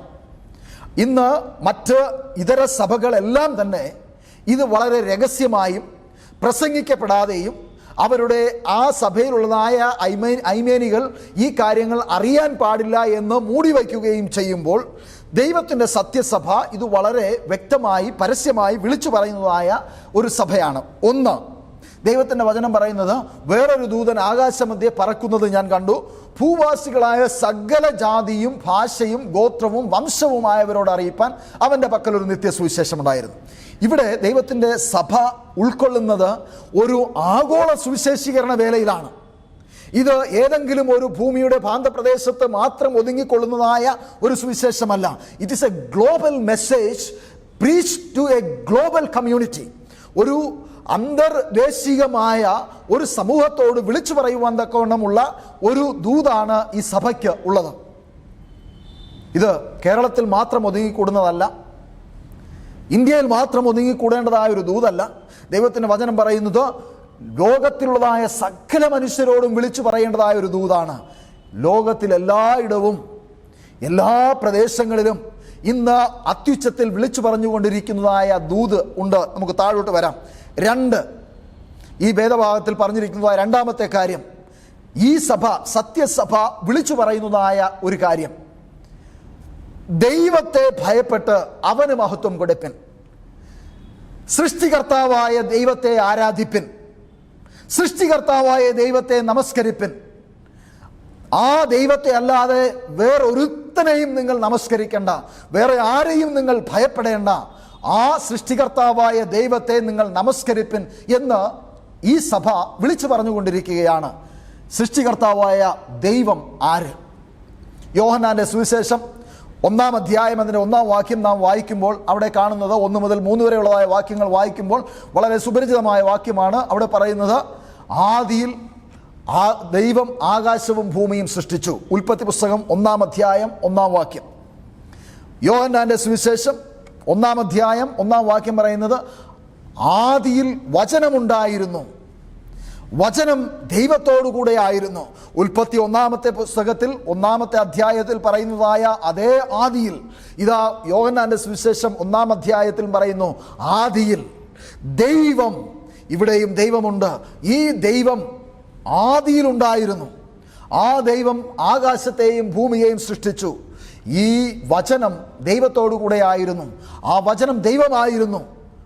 14-ാം വാക്യം യോഹന്നാന്റെ സുവിശേഷം 1-ാം അധ്യായം 14-ാം വാക്യം പറയുന്നത്, ഈ വചനം ജഡമായി തീർന്നു, മനുഷ്യരുടെ ഇടയിൽ പാർത്തു, അവൻ ശരീരമുള്ളവനായി രക്തമാംസമുള്ളവനായി നമ്മുടെ ഇടയിൽ പാർത്തു. ഈ ദൈവമാണ് സൃഷ്ടികർത്താവ് എന്ന് വേദപുസ്തകം പറയുന്നു. ദൈവത്തിൻ്റെ സത്യസഭ യേശു ക്രിസ്തുവിനെ നമസ്കരിക്കുവാൻ ആഹ്വാനം ചെയ്യുന്നതായ ഒരു സഭയാണ്. ഈ സഭ സൃഷ്ടികർത്താവായ ദൈവത്തെ നമസ്കരിപ്പിൻ എന്ന് പറയുന്നു. ഏത് ദിവസത്തിലാണ് സൃഷ്ടികർത്താവിനെ നമസ്കരിക്കേണ്ടത് എന്നും ഈ സഭ വിളിച്ചു പറയുന്നു. ലോകത്തിലെ മറ്റൊരു സഭയും പറയാത്തതുപോലെ വളരെ വ്യക്തമായി സൃഷ്ടികർത്താവിനെ ആരാധിക്കുവാൻ തക്കവണ്ണം പറയുന്നതായ ഒരു സഭയാണ് ഈ സെവൻത് ഡേ അഡ്വന്റിസ്റ്റ് സഭ. ഈ സഭ പറയുകയാണ്, സൃഷ്ടികർത്താവിനെ നമസ്കരിപ്പിൻ. പുറപ്പാട് പുസ്തകം 20-ാം അധ്യായം അതിൻ്റെ 8-ാം വാക്യം പറയുന്നത്, ശബത്ത് നാളിനെ ശുദ്ധീകരിപ്പാൻ ഓർക്കാം. 6 ദിവസം കൊണ്ട് യഹോവയായ ദൈവം ആകാശവും ഭൂമിയും സമുദ്രവും നീരുറവുകളും എല്ലാം ഉണ്ടാക്കി 7-ാം ദിവസം സ്വസ്ഥമായിരുന്നു. അതുകൊണ്ട് ആ ദിവസത്തിൽ നീയും നിന്റെ പടിവാതിൽക്കുള്ളതായ പരദേശിയും ഒരു വേലയും ചെയ്യരുത്. കാരണം യഹോവ 6 ദിവസം കൊണ്ട് സകലവും സൃഷ്ടിച്ചു. 7-ാം ദിവസം യഹോവയായ ദൈവം സ്വസ്ഥമായിരുന്നു. ആ ദിവസത്തെ യഹോവയായ ദൈവം അനുഗ്രഹിച്ച് ശുദ്ധീകരിച്ച് വേർതിരിച്ചു. ഉൽപ്പത്തി പുസ്തകം 2-ാം അധ്യായം അതിൻ്റെ 1 മുതൽ 3 വരെയുള്ളതായ വാക്യങ്ങൾ വായിക്കുമ്പോൾ അവിടെ പറയുന്നത് ഇങ്ങനെ: ദൈവം ആകാശവും ഭൂമിയും സകല ചരാചരവും സൃഷ്ടിച്ചു. 6 ദിവസം കൊണ്ട് എല്ലാം സൃഷ്ടിച്ച് അവൻ നിവർത്തനായി. 7-ാം ദിവസം അവൻ സകല സൃഷ്ടിയിൽ നിന്നും നിവർത്തനായതുകൊണ്ട് 7-ാം ദിവസത്തെ ദൈവം അനുഗ്രഹിച്ച് ശുദ്ധീകരിച്ചു. എന്നെ കേൾക്കുന്നതായ പ്രിയ ദൈവമക്കളെ, ഈ ശബത്ത് ദിവസത്തിൽ ആരാധിക്കുവാൻ തക്കവണ്ണം വിളിച്ചു പറയുന്നതായ ഒരേ ഒരു സഭയാണ് സെവൻത് ഡേ അഡ്വന്റിസ്റ്റ് സഭ. അതുകൊണ്ടാണ് it is a global message to a global community. ഒരു അന്തർദേശീയ ദൂതാണ്, അന്തർദേശീയ തലത്തിൽ പ്രസംഗിക്കപ്പെടേണ്ടതായ ദൂതാണ്. സൃഷ്ടികർത്താവിനെ നമസ്കരിപ്പിൻ എന്നുള്ളതായ സത്യ സുവിശേഷം. 3, ഈ ദൂത് വാഹകർ വിളിച്ചു പറയുകയാണ്: ദൈവത്തെ ഭയപ്പെട്ടവൻ മഹത്വം കൊടുപ്പിൻ, അവൻ്റെ ന്യായവിധിയുടെ നാഴിക വന്നിരിക്കുന്നു. ഇത് സത്യസഭയ്ക്ക് ദൈവം നൽകിയിരിക്കുന്നതായ ദൂതാണ്. ഈ ദൂത് ലോകത്തിൽ സെവൻത് ഡേ അഡ്വന്റിസ്റ്റ് സഭയല്ലാതെ മറ്റാരും ഈ ദൂത് പ്രസംഗിക്കുന്നില്ല. വേദപുസ്തകം പറയുന്നത് ന്യായവിസ്താരം വരാൻ പോകുന്നു എന്നല്ല, എന്നാൽ വേദപുസ്തകം പറയുന്നത് ന്യായവിസ്താരം ആരംഭിച്ചിരിക്കുകയാണ്, ന്യായവിധി ആരംഭിച്ചിരിക്കുകയാണ്, ന്യായവിധി ആരംഭിച്ചിരിക്കുന്നു എന്ന് ദൈവത്തിൻ്റെ വചനം പറയുകയാണ്. നാം ദാനിയേലിൻ്റെ പ്രവചനം 8-ാം അധ്യായം അതിൻ്റെ 14-ാം വാക്യം പരിശോധിക്കുമ്പോൾ 2300 സന്ധ്യയും ഉഷസ്സും തികയുവോളം തന്നെ പിന്നെ വിശുദ്ധ മന്ദിരം യഥാസ്ഥാനപ്പെടും എന്ന് വേദപുസ്തകത്തിൽ പറഞ്ഞിട്ടുണ്ട്. ഈ പ്രവചനം വളരെ വ്യക്തമായി ചരിത്രപരമായി നാം പഠിക്കുകയാണ് എങ്കിൽ വേദപുസ്തകത്തിൽ തന്നെ അതിൻ്റെ വ്യാഖ്യാനം പറയുന്നത് 1844 ഈ സമാഗമന കൂടാര ശുശ്രൂഷയുടെ ശുദ്ധീകരണ പ്രക്രിയയുടെ അവസാന ഘട്ടം ആരംഭിച്ചു എന്നാണ് പറയുന്നത്. 1844 കർത്താവായ യേശു ക്രിസ്തു അഥവാ നാം ആരാധിക്കുന്നതായ നമ്മുടെ കർത്താവ് മനുഷ്യർക്ക് വേണ്ടി പക്ഷപാതം ചെയ്യുന്നതിന് വേണ്ടി വിശുദ്ധ സ്ഥലത്തു നിന്ന് അതിവിശുദ്ധ സ്ഥലത്തേക്ക് ദൈവത്തിൻ്റെ സന്നിധിയിൽ ന്യായവിസ്താരം ആരംഭിച്ചു എന്ന് മനസ്സിലാക്കുവാൻ തക്കവണ്ണം സാധിക്കും. നാം സമാഗമന കൂടാര ശുശ്രൂഷയുടെ പഠനം നാം വളരെ വ്യക്തമായി പഠിക്കുമ്പോൾ തീർച്ചയായും ഈ 1844 ന്യായവിധി ആരംഭിച്ചു എന്ന് വേദപുസ്തകം പറയുന്നതായി നമുക്ക് മനസ്സിലാക്കുവാൻ തക്കവണ്ണം സാധിക്കും. അതുകൊണ്ടാണ് സെവൻത് ഡേ അഡ്വന്റിസ്റ്റ് സഭ ഈ ദൂത് വളരെ ശക്തിയോടുകൂടെ പ്രസംഗിക്കുന്നത്. ന്യായവിധി ആരംഭിച്ചിരിക്കുന്നു ആയതുകൊണ്ട് ദൈവത്തെ ഭയപ്പെട്ട് അവന് മഹത്വം കൊടുപ്പിൻ, അവന് മാത്രം മഹത്വം കൊടുപ്പിൻ. ആകാശത്തെയും ഭൂമിയെയും സമുദ്രത്തെയും നീരുറവുകളെയും ഉണ്ടാക്കിയതായ യഹോവയെ നമസ്കരിപ്പിൻ എന്ന് അത്യുച്ചത്തിൽ വിളിച്ചു പറയുന്നതായ ദൂതിൻ്റെ ഭാഗമാണ് ന്യായവിധി ആരംഭിച്ചിരിക്കുന്നു. നിങ്ങൾ പോകുന്നതായ സഭകളിൽ, നിങ്ങൾ ആരാധന കൂടുന്നതായ സഭകളിൽ ന്യായവിധി ആരംഭിച്ചിരിക്കുന്നു എന്ന് ആരെങ്കിലും പറയുന്നുണ്ട് എങ്കിൽ അത് വാസ്തവമാണ്. അത് പറയുന്നില്ല എങ്കിൽ സാത്താൻ അവരുടെ കണ്ണുകളെ കുരുടാക്കി വെച്ചിട്ട് സത്യത്തിന് വിരുദ്ധമായി പ്രവർത്തിച്ചു കൊണ്ടിരിക്കുന്നതായ കൂട്ടങ്ങളാണ് എന്ന് നാം ഓരോരുത്തരും മനസ്സിലാക്കേണ്ടതായ ആവശ്യമുണ്ട്. ഇവിടെ 4-ാമത്തെ പ്രധാന ദൂത് വെളിപ്പാട് പുസ്തകം 14-ാം അധ്യായം 6 മുതൽ 12 വരെയുള്ളതായ വാക്യങ്ങളിൽ പറയുന്നത്: വീണുപോയി, മഹദിയാം ബാബിലോൺ വീണുപോയി, മഹദിയാം ബാബിലോൺ വീണുപോയി എന്ന് അത്യുച്ചത്തിൽ പ്രഘോഷിക്കുന്നതായ സത്യസഭയാണ് സെവൻത് ഡേ അഡ്വന്റിസ്റ്റ് സഭ. ആരാണ് ബാബിലോൺ? നാം ഉൽപ്പത്തി പുസ്തകം 11-ാം അധ്യായം വായിക്കുമ്പോൾ ജലപ്രളയത്തിന് ശേഷം ദൈവം ആകാശത്തിൽ മഴവില്ല് നൽകി നോവയോട് പറഞ്ഞു, ഞാൻ ജലം കൊണ്ട് ഇനി ഈ ലോകത്തെ മുഴുവനായി നശിപ്പിക്കുകയില്ല, ഈ മഴവില്ല് എനിക്കും നിനക്കും അടയാളമായി ഇവിടെ ഇരിക്കട്ടെ. ഈ മഴവില്ല് കാണുമ്പോൾ എനിക്ക് ലോകത്തോടുള്ളതായ ദൈവമക്കളോടുള്ളതായ സ്നേഹത്തെ കാണിക്കുന്നു എന്ന് അടയാളമായിരിക്കേണ്ടതിനൊരു വില്ല് അവിടെ വെച്ചു. എന്നാൽ ദൈവത്തിന് വിരുദ്ധമായി സംഘം ചേർന്ന് ആ കാലഘട്ടത്തിലുള്ളതായ ദൈവവിരുദ്ധ മനുഷ്യർ ഒരുമിച്ച് കൂടുകയും ഒരു വലിയ ഒരു പില്ലർ പോലുള്ളതായ ഒരു സ്തൂപം കെട്ടുവാൻ തക്കവണ്ണം ആഗ്രഹിച്ചു. ദൈവത്തിൻ്റെ വചനം പറയുന്നത്, വരുവിൻ നമുക്ക് ഒരുമിച്ച് ഒരു ഗോപുരം പണിയാം, നമുക്ക് ഒരു പേരുണ്ടാക്കിയെടുക്കാം, അത് സ്വർഗത്തോളം ഉയരട്ടെ എന്ന് പറഞ്ഞാൽ ഇനി ജലപ്രളയം വന്നാൽ നശിക്കാതിരിക്കേണ്ടതിന് നമുക്ക് തന്നെ സ്വയമായി രക്ഷാമാർഗം തേടിക്കൊള്ളാം എന്നുള്ളതായ ചിന്തയോടുകൂടെ അവർ പണിയുവാൻ തക്കവണ്ണം തുടങ്ങി. ദൈവത്തിൻ്റെ വചനം പറയുന്നത്, ദൂരസമഭൂമിയിൽ അവർ പണിയുവാൻ ആരംഭിച്ചതായ ആ പണി അവർ ദുഷ്ടത പ്രവർത്തിക്കുവാൻ ഒരുമിച്ച് കൂടിയാൽ അവർക്ക് കഴിയാത്തതായ ദുഷ്ടത ഒന്നുമില്ല എന്ന് ദൈവം കണ്ടിട്ട് സ്വർഗത്തിൽ നിന്ന് ദൈവം വന്ന് അവരുടെ ഭാഷ കലക്കിക്കളഞ്ഞു. അതോടുകൂടെ ബാബിലോണിൻ്റെ ആരംഭം അവിടെ ആരംഭിക്കുകയാണ്. ആ ബാബിലോൺ പിന്നീട് വെളിപ്പാട് ദാനിയേലിൻ്റെ പ്രവചനത്തിൽ അതേ ബാബിലോൺ സാമ്രാജ്യത്തിൽ ദൂരസമഭൂമിയിൽ നെബൂഖദ്നേസർ രാജാവ് ഒരു ബിംബത്തെ നിർത്തിയിട്ട് നമസ്കരിക്കുവാൻ തക്കവണ്ണം പറയുന്നു. നമസ്കരിക്കാത്തതായ ചില ബാലന്മാർ അവിടെ ഉണ്ടായിരുന്നു. അവരെ പിടിച്ച് തീയിലിട്ട് കളയുന്നതായിട്ട് കാണുവാൻ തക്കവണ്ണം സാധിക്കും. തീക്ക് അവരെ കൊല്ലുവാൻ തക്കവണ്ണം കഴിഞ്ഞില്ല. എന്നെ കേൾക്കുന്നതായ പ്രിയ ദൈവമക്കളെ, ഈ ദൈവവിരുദ്ധ ആരാധന കൊണ്ടു നടക്കുന്നതായ ആ കൂട്ടായ്മ വീണുപോയി എന്നാണ് ബാബിലോൺ വീണുപോയി എന്ന് പറയുന്നതിന് അർത്ഥമാക്കുന്നത്. സെവന്ത് ഡേ അഡ്വന്റിസ്റ്റ് സഭ വളരെ വ്യക്തമായി പഠിപ്പിക്കുന്നു ബാബിലോൺ ആര്, എപ്രകാരമാണ് ആ ബാബിലോൺ വീണുപോയത്, ആ ബാബിലോണിൻ്റെ പ്രവർത്തനം എന്താണ് എന്ന് വളരെ വ്യക്തമായി ഇന്ന് ലോകത്തോട് വിളിച്ചു പറയുന്നതായ ഒരേ ഒരു സഭയാണ് സെവന്ത് ഡേ അഡ്വന്റിസ്റ്റ് സഭ. അതുകൊണ്ടാണ് ദൈവത്തിൻ്റെ സഭ സൂര്യനെ അണിഞ്ഞിരിക്കുന്നു, അഥവാ ദൈവം ഉള്ളതായ സഭയെന്നും, ചന്ദ്രൻ്റെ മേൽ നിൽക്കുന്നുവെന്ന്, ചന്ദ്രൻ അവളുടെ കാൽ കീഴുണ്ട്, ദൈവവചനത്തിലാണ് അവൾ ഊന്നി നിൽക്കുന്നത് എന്നും, 12 നക്ഷത്രങ്ങളുള്ളതായ കിരീടം അവൾക്കുണ്ട്, അഥവാ അപ്പോസ്തലന്മാരും പ്രവാചകന്മാരും എന്നുള്ളതായ തലയിലുള്ളതായ നക്ഷത്രങ്ങൾക്ക് അടിസ്ഥാനമിട്ടിരിക്കുന്നതായ സത്യത്തിന് അടിസ്ഥാനമിട്ടുകൊണ്ട് വളർന്നു വരുന്നതായ ഒരു സഭ, നിലനിൽക്കുന്നതായ ഒരു സഭ, ഈ സഭ സെവന്ത് ഡേ അഡ്വന്റിസ്റ്റ് സഭ. ഈ ബാബിലോൺ ആര്, എങ്ങനെ വീണുപോയി, എപ്രകാരമാണ് അതിന് വീഴ്ച സംഭവിച്ചത്, അതിൻ്റെ പ്രവർത്തനങ്ങൾ എന്താണ് എന്ന് വളരെ വ്യക്തമായി ഇന്ന് ലോകത്തോട് വിളിച്ചു പറയുകയാണ്. മൂന്നാമത് വേറൊരു ദൂത് ഇവിടെ പറയുന്നുണ്ട്. ഈ മൂന്നാമത്തെ ദൂത് പറയുന്നത്, മൂന്നാമത് വേറൊരു ദൂതൻ അവരുടെ പിന്നാലെ വന്ന് അത്യുച്ചത്തിൽ പറഞ്ഞത്, മൃഗത്തെയും അതിൻ്റെ പ്രതിമയെയും നമസ്കരിച്ച് നെറ്റിയിലോ കൈമേലോ മുദ്രയേൽക്കുന്നവൻ ദൈവകോപത്തിൻ്റെ പാത്രത്തിൽ കലർപ്പില്ലാതെ പകർന്നിരിക്കുന്ന ദൈവ ക്രോധമദ്യം കുടിക്കേണ്ടി വരും.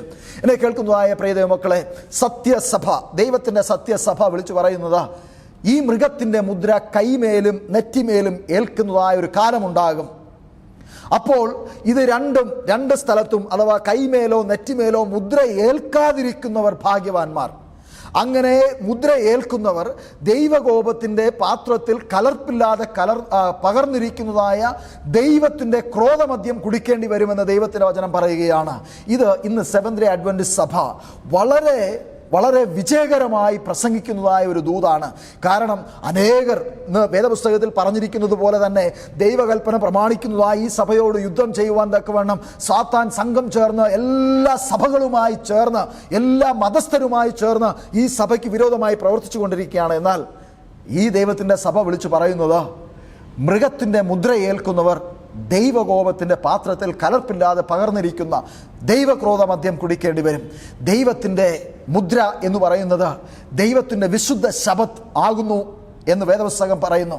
അങ്ങനെയാണ് എങ്കിൽ മൃഗത്തിൻ്റെ മുദ്രയോ ഞായറാഴ്ച ആരാധനയാണ് എന്ന് വേദപുസ്തകം വളരെ വ്യക്തമായി പറയുന്നു. മൃഗം എന്ന് പറയുന്നത് പിശാച് അധികാരം കൊടുത്ത് ഭരണം നടത്തുന്നതായ ഒരു വലിയ സഭാ പ്രസ്ഥാനത്തിൻ്റെ മേധാവിയാണ്. അത് വേദപുസ്തകം പഠിക്കുമ്പോൾ മനസ്സിലാകുന്നത് റോമൻ കത്തോലിക്ക സഭയുടെ അധിപനാണ് എന്ന് വളരെ വ്യക്തമായിട്ട് നമുക്ക് മനസ്സിലാക്കുവാൻ തക്കവണ്ണം സാധിക്കും. മറ്റ് ഇതര സഭകളെല്ലാം ഇതിൻ്റെ അക്സസറീസായിട്ട്, ഇതിൻ്റെ സഹോദര സഭകളായിട്ട് ഇങ്ങനെ വളർന്ന് വരികയാണ്. എന്നെ കേൾക്കുന്നതായ പ്രിയ ദൈവമക്കളെ, ഞാൻ അല്പം കടുപ്പിച്ചു എന്ന് എനിക്ക് അറിയാം, എന്നാൽ പറയാതിരിക്കാൻ നിർവാഹമില്ല. ദൈവത്തിൻ്റെ സത്യസഭ സത്യം വിളിച്ചു പറയുവാൻ തക്കവണ്ണം മടി കാണിക്കാത്തതായ സഭയാണ്. സത്യം മാത്രം വിശ്വസിക്കുകയും സത്യം പ്രചരിപ്പിക്കുകയും സത്യത്തിൽ അടിയുറച്ചു നിൽക്കുന്നതായ സഭയാണ്. അതുകൊണ്ട് ദൈവത്തിൻ്റെ വചനം പറയുന്നത്, വീണുപോയി ദുർനടപ്പിൻ്റെ ക്രോധമദ്യം സകല ജാതികളെയും കുടിപ്പിച്ച മഹതിയാം ബാബിലോൺ വീണുപോയി. എന്നെ കേൾക്കുന്നതായ പ്രിയ ദൈവമക്കളെ, സത്യസഭ അത് വളരെ ചെറുതാണ് എന്ന് കാണുവാൻ തക്കവണ്ണം സാധിക്കും. എന്നാൽ ഈ സഭയ്ക്കെതിരെ പ്രവർത്തിക്കുന്നതായ ആഗോളതലത്തിലുള്ളതായ മറ്റെല്ലാ സംഘടനകളും സഭകളും ചേർന്ന് ഈ ദൈവത്തിൻ്റെ സഭയെ ഞെരുക്കി നശിപ്പിക്കുവാൻ തക്കവണ്ണം നോക്കിക്കൊണ്ടിരിക്കുകയാണ് എന്ന് നമുക്ക് മനസ്സിലാക്കുവാൻ തക്കവണ്ണം സാധിക്കും. ഇന്ന് അനേകർ പറയുന്നത് ഞങ്ങളാണ് ഏറ്റവും വലിയ സഭ, ഞങ്ങൾക്ക് ആൾബലമുണ്ട്, ഞങ്ങൾക്ക് സമ്പത്തുണ്ട്, ഞങ്ങൾക്ക് അതുണ്ട് ഇതുണ്ട് എന്നൊക്കെ പറയുന്നുണ്ട്. എന്നാൽ എൻ്റെ കർത്താവ് പറഞ്ഞത് കർത്താവേ കർത്താവേ എന്ന് വിളിക്കുന്ന ഏവനുമല്ല, ദൈവത്തിൻ്റെ ഇഷ്ടം ചെയ്യുന്നവനത്രേ എൻ്റെ മകൻ എന്ന വിളിക്ക് യോഗ്യതയുള്ളവനായി തീരുകയുള്ളൂ. റോമർക്ക് എഴുതിയ ലേഖനം 11-ാം അധ്യായം അതിൻ്റെ 2 മുതൽ 5 വരെയുള്ളതായ വാക്യങ്ങൾ ഇങ്ങനെ പറയുന്നു. ഏലിയാവിനെ കുറിച്ച്, ദൈവം മുന്നറിഞ്ഞിട്ടുള്ള തൻ്റെ ജനത്തെ തള്ളിക്കളഞ്ഞിട്ടില്ല. ഏലിയാവിൻ്റെ ചരിത്രത്തിൽ തിരുവഴുത്ത് പറയുന്നത് അറിയുന്നില്ലയോ? അവൻ ഇസ്രായേലിന് വിരോധമായി, കർത്താവേ, അവർ നിന്റെ പ്രവാചകന്മാരെ കൊന്നു, നിന്റെ യാഗപീഠങ്ങളെ ഇടിച്ചു കളഞ്ഞു, ഞാൻ ഒരുത്തൻ മാത്രം ശേഷിച്ചിരിക്കുന്നു, അവർ എനിക്കും ജീവഹാനി വരുത്തുവാൻ നോക്കുന്നു എന്ന് ദൈവത്തോട് വാദിക്കുമ്പോൾ അവന് അരുളപ്പാട് ഉണ്ടായത് എന്തെന്നാൽ, ബാലിന് മുട്ടുകുത്താത്തതായ 7000 പേരെ ഞാൻ എനിക്കായി ശേഷിച്ചിരിക്കുന്നു എന്ന് തന്നെ. അങ്ങനെ ഈ കാലത്തിലും കൃപയാലുള്ള തിരഞ്ഞെടുപ്പിൻ പ്രകാരം ഒരു ശേഷിപ്പ് ഉണ്ട്. എന്നെ കേൾക്കുന്നതായ പ്രിയ ദൈവമക്കളെ, അങ്ങനെ ഏലിയാവ് ദൈവത്തോട് പ്രാർത്ഥിച്ചു, ദൈവമേ, ബാലിൻ്റെ മുൻപിൽ മുട്ടുകുത്താത്തതായി ഞാൻ മാത്രമേ ഉള്ളൂ. യഹോവയായ ദൈവം ഏലിയാവിനോട് പറയുകയാണ്, അങ്ങനെയല്ല, ബാലിൻ്റെ മുൻപിൽ മുട്ടുകുത്താത്തതായി 7000 പ്രവാചകന്മാരെ ഞാൻ ഈ ദേശത്ത് എനിക്കായി കാത്തു സൂക്ഷിച്ചിട്ടുണ്ട്. അതുകൊണ്ട് കൃപയാലുള്ളതായ തിരഞ്ഞെടുപ്പിൻ പ്രകാരം ഈ കാലത്തിലും ഒരു ശേഷിപ്പുണ്ട് എന്ന് നീ അറിഞ്ഞുകൊള്ളണമെന്ന് അപ്പോസ്തലനായ പൗലോസ് റോമർക്ക് എഴുതിയ ലേഖനത്തിലൂടെ എന്നോടും നിന്നോടും പറയുകയാണ്. എന്നെ കേൾക്കുന്നതായ പ്രിയ ദൈവമക്കളെ, ആൾബലം കൊണ്ടല്ല, യഹോവയായ ദൈവം നിന്റെ പക്ഷത്തുണ്ട് എങ്കിൽ, കർത്താവ് യേശു ക്രിസ്തു എൻ്റെ ദൈവമായി എന്നോടുകൂടെ ഉണ്ട് എങ്കിൽ, ഞാനും എൻ്റെ ദൈവവും ചേർന്ന് ഭൂരിപക്ഷം ഉണ്ടാക്കുമെന്ന് ദൈവത്തിൻ്റെ വചനം പറയുകയാണ്. കർമ്മേൽ പ്രവാചകൻ, കർമ്മേലിൻ്റെ പ്രിയപുത്രനായ ആ പ്രവാചകൻ ആ കർമ്മേലിൽ നിന്നുകൊണ്ട് ദൈവത്തോട് പ്രാർത്ഥിച്ചു, ദൈവമേ, നീ സത്യദൈവമാണ് എന്ന് ഈ ജനം അറിയേണ്ടതിന് ഈ യാഗത്തെ സ്വീകരിക്കണമേ. സ്വർഗത്തിൽ നിന്ന് തീയിറങ്ങി യാഗത്തെയും യാഗവസ്തുവിനെയും യാഗവസ്തു വെച്ചിരുന്നതായ പീഠത്തിന് ചുറ്റുമുള്ളതായ ജലത്തെയും ആ യാഗപീഠം നിന്നതായ മണ്ണിനെയും ദഹിപ്പിച്ചതായ ദൈവം എൻ്റെയും നിൻ്റെയും ദൈവമായി ഇന്നും എന്നോടും നിന്നോടും കൂടെയുണ്ട് എന്ന് നാം ഓർക്കേണ്ടതായ ആവശ്യമുണ്ട്. എന്നെ കേൾക്കുന്നതായ പ്രിയ ദൈവമക്കളെ, ജനബാഹുല്യതയല്ല, സത്യത്തിൽ നിലകൊള്ളുവാൻ തക്കവണ്ണം കർത്താവ് ഇന്ന് എന്നെയും നിന്നെയും വിളിക്കുകയാണ്. യോഹന്നാൻ്റെ സുവിശേഷം 10-ാം അധ്യായം അതിൻ്റെ 27-ാം വാക്യം പറയുന്നത്, നിങ്ങളോ എൻ്റെ ആടുകളുടെ കൂട്ടത്തിൽ ഉള്ളവരായാൽ വിശ്വസിക്കുന്നില്ല.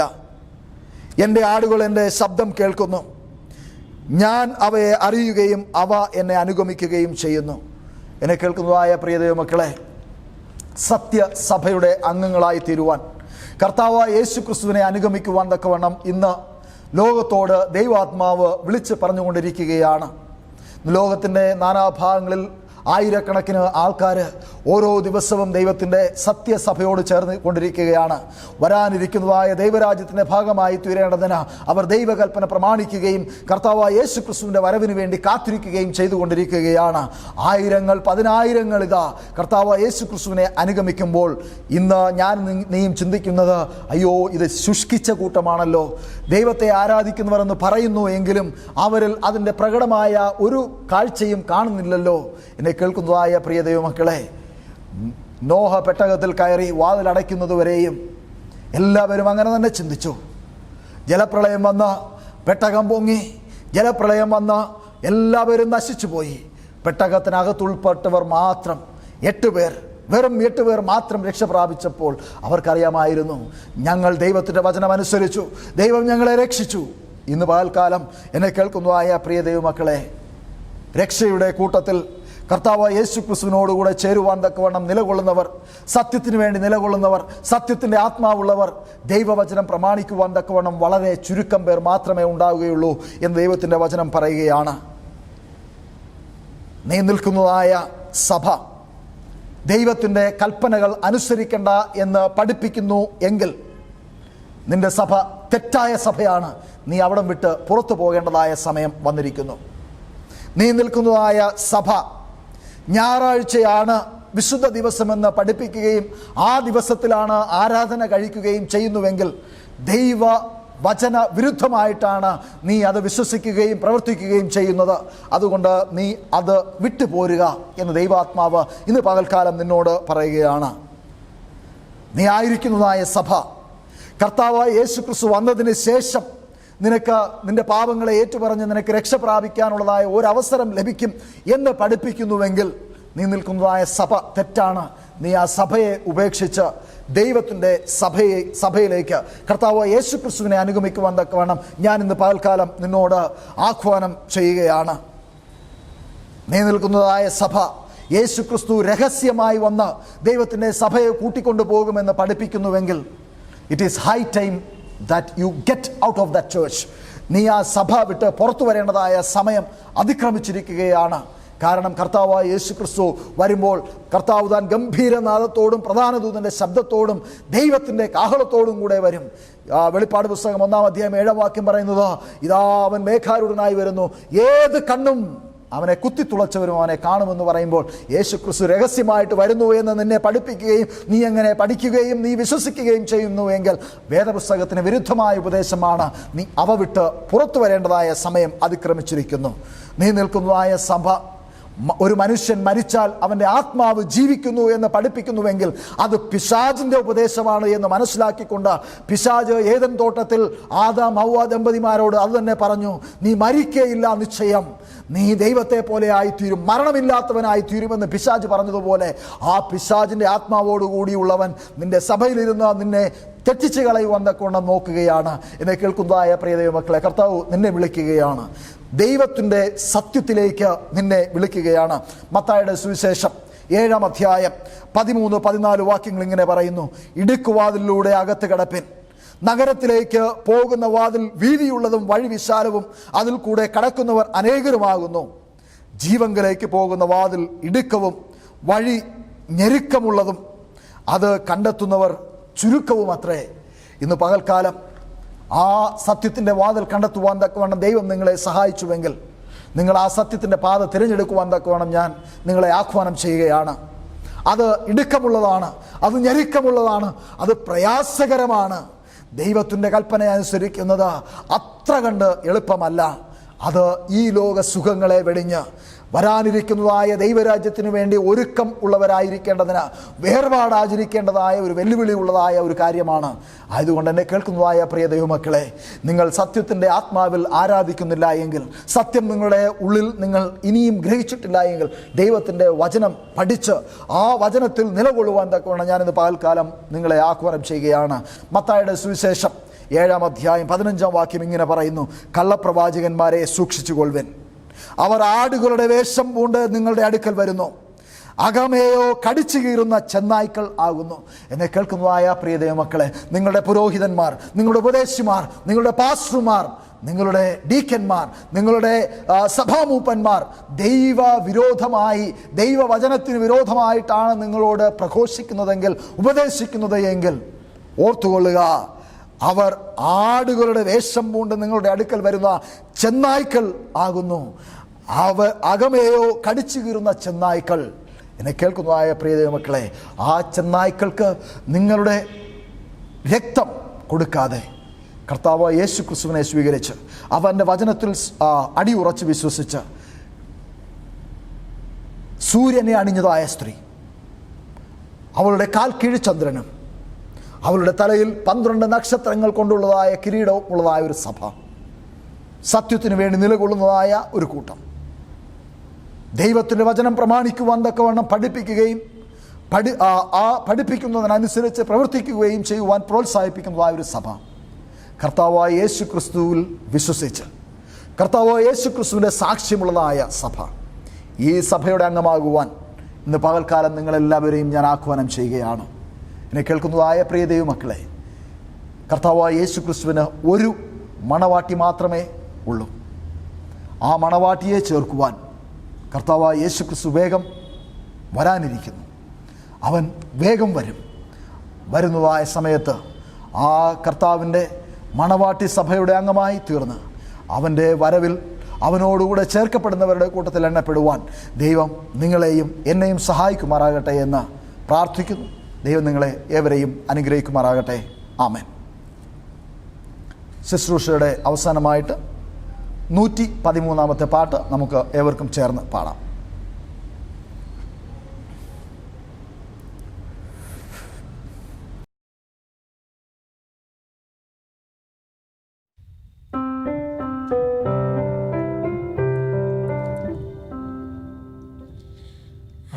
അനുഗ്രഹത്തോടെ ഇപ്പോൾ അയക്കാടിയാരെ യഹോവായേ, മനസ്സലിവുടയ മഹോന്നത പരനെ വന്ദനം നിനക്കാമേ.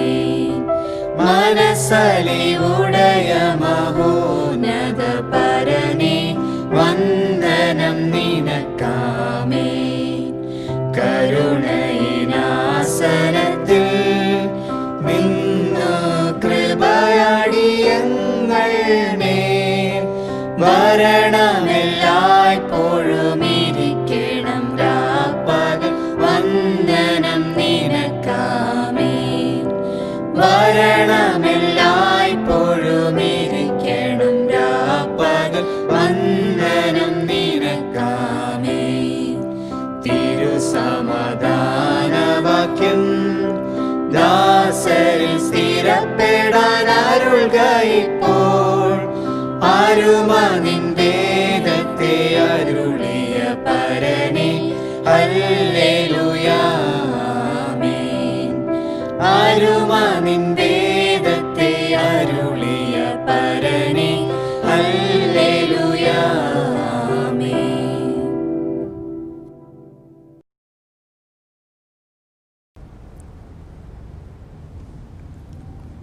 നമുക്ക് പ്രാർത്ഥിക്കാം. ഞങ്ങളെ സ്നേഹിക്കുന്ന നല്ല ദൈവമേ, സ്വർഗീയ പിതാവേ, ഇന്ന് അങ്ങ് ഞങ്ങളെ കേൾപ്പിച്ച വചനത്തിനായി സ്തോത്രം ചെയ്യുന്നു, സ്തുതിക്കുന്നു. അങ്ങേക്ക് ഭൂമിയിൽ ഒരു സഭയുണ്ട്. സൃഷ്ടികർത്താവിനെ ആരാധിക്കുകയും ദൈവകൽപ്പന പ്രമാണിക്കുകയും ദൈവവചനം പൂർണ്ണമായി വിശ്വസിക്കുകയും അതിൽ വിശ്വാസ പ്രമാണങ്ങൾ കണ്ടെത്തുകയും നിത്യജീവൻ്റെ മാർഗത്തെ അന്വേഷിച്ച് കണ്ടെത്തി അതിൽ ജീവിക്കുകയും ചെയ്യുന്നതായ സഭയെ കണ്ടെത്തുവാൻ ഇന്ന് പകൽക്കാലം അങ്ങ് ഞങ്ങളെ സഹായിച്ച വലുതേക്കായി സ്തോത്രം ചെയ്യുന്നു. വചനം കേട്ടതായ എല്ലാ പ്രിയ മക്കളെയും അങ്ങയുടെ കരങ്ങളിലേക്ക് സമർപ്പിക്കുന്നു. സ്വർഗത്തിലെ ദൈവമേ, അങ്ങയുടെ ആത്മാവിൻ്റെ പരിവർത്തനം ഓരോ ഹൃദയങ്ങളിലും ഉണ്ടാകുവാൻ അങ്ങ് സഹായിക്കുമാറാകണമേ എന്ന് പ്രാർത്ഥിക്കുന്നു. ആവശ്യമായുള്ള എല്ലാ അനുഗ്രഹങ്ങളും അങ്ങ് നൽകുമാറാകണമേ. ഇന്ന് വചനം കേട്ടതായ ആരും നശിച്ചു പോകാതെ ദൈവരാജ്യത്തിൽ കാണുവാൻ സഹായിക്കണമേ എന്ന് പ്രാർത്ഥിക്കുന്നു. അങ്ങയുടെ തൊഴുത്തിൽപ്പെടേണ്ടതായ അനേക ആടുകൾ മറ്റനേക തൊഴുത്തുകളിലുണ്ട്. എന്നെ കേൾക്കുന്നതായ സ്വർഗത്തിലെ ദൈവമേ, ഈ ജനം അങ്ങയുടെ ഇമ്പമേറിയതായ ആ വിളി കേട്ട് അങ്ങയുടെ തൊഴുത്തിലേക്ക് കടന്നു വരുവാൻ സഹായിക്കുമാറാകണമേ എന്ന് പ്രാർത്ഥിക്കുന്നു. ഞങ്ങൾ ചോദിക്കുന്നത് ചുരുക്കമാണ്. ഞങ്ങളുടെ ഹൃദയങ്ങളെ കഠിനമാക്കാതെ ഞങ്ങളെ തന്നെ ദൈവസന്നിധിയിൽ സമർപ്പിക്കുവാൻ സഹായിക്കണം. ഒടുവിൽ കർത്താവ് മേഘാരുടനായി ഞങ്ങളെ ചേർക്കുവാൻ വരുമ്പോൾ നല്ലവനും വിശ്വസ്തനുമായ ദാസനെ ദാസിയെ എന്നുള്ളതായ വിളി കേട്ട് ദൈവരാജ്യത്തിൽ കടക്കുവാൻ ഞങ്ങളേവരെയും സഹായിക്കണമെന്ന് യേശുവിൻ്റെ ധന്യമുള്ള നാമത്തിൽ അപേക്ഷിക്കുന്നു. കൃപയോടെ കേൾക്കുമാറാകണമേ. ആമേൻ. സ്വർഗസ്നായ ഞങ്ങളുടെ പിതാവേ, തിരുനാമം വിശുദ്ധീകരിക്കപ്പെടണമേ. തിരുരാജ്യം വരണമേ. തിരുവിഷ്ടം സ്വർഗത്തിലെ പോലെ ഭൂമിയിലുമാകണമേ. ഞങ്ങൾക്ക് ആവശ്യമുള്ള ആഹാരം തരണമേ. ഞങ്ങൾ കടക്കാരോട് ക്ഷമിക്കുന്നത് പോലെ ഞങ്ങളുടെ പാപങ്ങളും ഞങ്ങളോട് ക്ഷമിക്കണമേ. പരീക്ഷയിൽ കടത്താതെ ദുഷ്ടങ്ങളിൽ നിന്ന് വിടുവിക്കണമേ. എന്തുകൊണ്ടെന്നാൽ രാജ്യവും ശക്തിയും മഹത്വവും എന്നേക്കും പിതാവിനുള്ളതാകുന്നുവല്ലോ. ആമേൻ. പിതാവായ ദൈവത്തിൻ്റെ സ്നേഹവും പുത്രനായ യേശു ക്രിസ്തുവിൻ്റെ കൃപയും ആശ്വസിപ്പിക്കുന്ന പരിശുദ്ധാത്മാവിൻ്റെ സംസർഗവും കൂട്ടായ്മയും നാം ഏവരോടും ഓർത്തു പ്രാർത്ഥിച്ചതായ എല്ലാ കാര്യങ്ങളോടും ഇന്നും എന്നേക്കും കർത്താവിൻ്റെ വരവോളം കൂടെ ഇരിക്കുമാറാകട്ടെ. ആമേൻ. ദൈവം നിങ്ങളെല്ലാവരെയും അനുഗ്രഹിക്കുമാറാകട്ടെ. God bless you.